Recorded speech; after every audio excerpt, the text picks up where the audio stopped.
Students, CTET की series को pedagogy के क्वेश्चन जो हमारे 25 हो चुके हैं उसको आगे बढ़ाते हैं। आज हमारे 5 क्वेश्चन रहते हैं, वो भी पूरे हो जाएंगे, यानी कि 30 क्वेश्चन हमारे कंप्लीट हो जाएंगे पेडागोगी और चाइल्ड एलिमेंट के। क्वेश्चन 26 है, मानव विकास कुछ विशेष सिद्धांतों पर आधारित है। यानी मानव का जो विकास होता है उनका क्रम कुछ विशेष सिद्धांतों पर आधारित है, तो इनमें से कौन सा विकास का सिद्धांत नहीं है।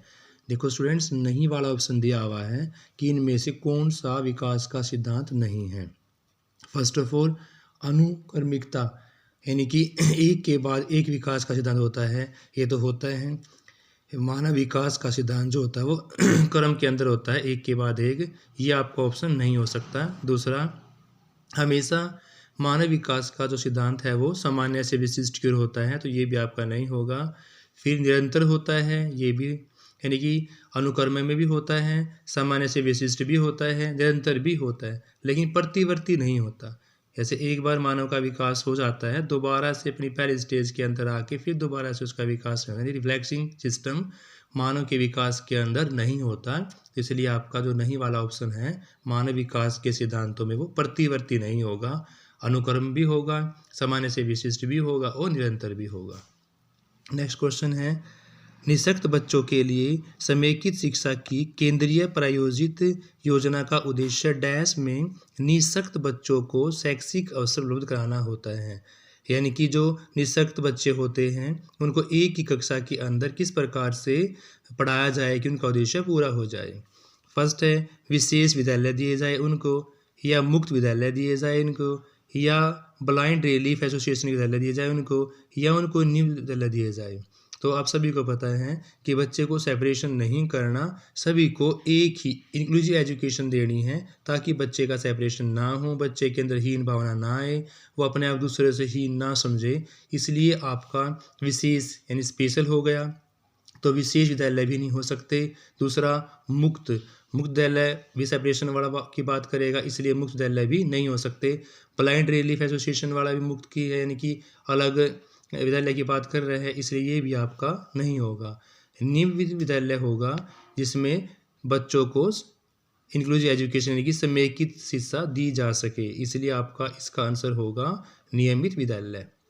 नेक्स्ट क्वेश्चन आपका स्टूडेंट से, निम्न में से कौन सा कथन सीखने के बारे में सही है। देखो कि सीखने के बारे में सही पूछा हुआ है। सबसे पहला ऑप्शन है आपका, सीखना उस वातावरण में प्रभावी होगा जो संवेग रूप से सकारात्मक हो और शिक्षार्थियों को संतुष्ट भी करने वाला हो। यह आपका ठीक लग रहा है। सीखने के किसी भी चरण पर सीखना संवेगात्मक कारणों से प्रभावित नहीं होता है, बिल्कुल गलत है। सीखना जो होता है संवेग पर निर्भर करता है। अगर बच्चे के संवेग काबू में नहीं होगा, बच्चा संवेग पर काबू नहीं कर पाएगा, तो सीखने के तत्पर नहीं होगा। सीखना मूल रूप से मानसिक क्रिया है कि भी सीखना जो होता है बच्चे का वो सिर्फ मानसिक क्रिया पर ही निर्भर करता है, ऐसा भी नहीं है। बच्चों द्वारा की त्रुटियां जो होती है वो ये संकेत करती है कि किसी तरह का सीखना नहीं हुआ, बिल्कुल गलत है। बच्चा अगर कोई त्रुटि करता है सीखने में, तो इसका मतलब है कुछ ना कुछ सीख रहा है, इसलिए आपका ऑप्शन सही पूछा हुआ है। सीखना वातावरण प्रभावी भी होता है और संवेग रूप से सकारात्मक हो जब विद्यार्थी उसको संतुष्ट करने वाले हो। इसका मतलब है आपका ऑप्शन कौन सा सीखने के बारे में, बिल्कुल फर्स्ट ऑप्शन सही है। नेक्स्ट क्वेश्चन आपका, मूल्यांकन यानी जो असेसमेंट होती है उसका उद्देश्य क्या होना चाहिए। देखो नहीं पूछा, होना चाहिए असेसमेंट का मूल उद्देश्य। फर्स्ट है, शिक्षार्थियों की उपलब्धि को मापना। दूसरा है, यह निर्णय लेना कि क्या विद्यार्थी को अगली कक्षा में प्रमोट किया जाना चाहिए। ऐसा कोई नहीं होता कि बच्चे का असेसमेंट किया जाए और उसको नेक्स्ट कक्षा में प्रमोट करने का निर्णय लिया जाए। नेक्स्ट है, सीखने में होने वाली कमियों का निदान करना, उनका उपचार करना। मूल्यांकन से कमियों को जानना होता है, उनका उपचार करना होता है, ऐसा भी नहीं होता। शिक्षार्थियों की त्रुटियों को निकालना यानी कि पहचानना, उनको निकालना। इसलिए मूल्यांकन का जो मेन उद्देश्य होता है वो होता है शिक्षार्थी ने कितना सीखा है, क्या गलतियाँ की है, कितनी उसे उपलब्धि प्राप्त की है। ये आपका ऑप्शन सही होगा।